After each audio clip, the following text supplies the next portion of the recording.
Hey guys, तर आज सकाळी 8 वाजता आम्ही निघालो सगळे आमचे हॉटेलवरनं तिथले लोकल मंदिराचे दर्शन करायला। ऑटो रिक्षा पकडून आम्ही निघालो लोकल मंदिराचे दर्शन करायला। तर सगळ्यात पहिले आम्ही कुंती देवी मंदिराचं दर्शन करून घेतलं। दर्शन करून झाल्यानंतर मग आम्ही निघालो पुढे। एक गोपाळ बाबा म्हणून त्यांची समाधी आहे आणि तिथं पण आम्ही बघितलं।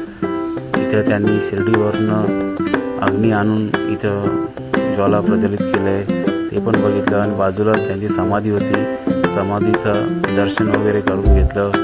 मग परत पुढे एक छोटंसं मंदिराचं दर्शन केलं। मग त्यांच्या बाजूलाच एक स्वामीनारायणचं मंदिर होता जे खूप मोठा होता। पायरीवरनं आम्ही हातपाय धुवून वगैरे पायरीवरनं चढून वरती बघितलं की आतमध्ये मोबाईल अलाउड नाही आहे, म्हणून बाहेरून थोडासा व्हिडिओ बनवून घेतलं। मग आम्ही निघालो पुढे कुकुटेश्वर मंदिराच्या इथं, जे इथं पिंड वगैरे दान करतात, पिंड बनवतात। मग इथलं दर्शन करून मग आम्ही परत आलो आमच्या हॉटेलमध्ये। व्हिडिओ आवडला असेल तर मित्रांनो चॅनलला लाईक, सबस्क्राईब आणि फॉलो नक्की करा। जय हिंद, जय महाराष्ट्र।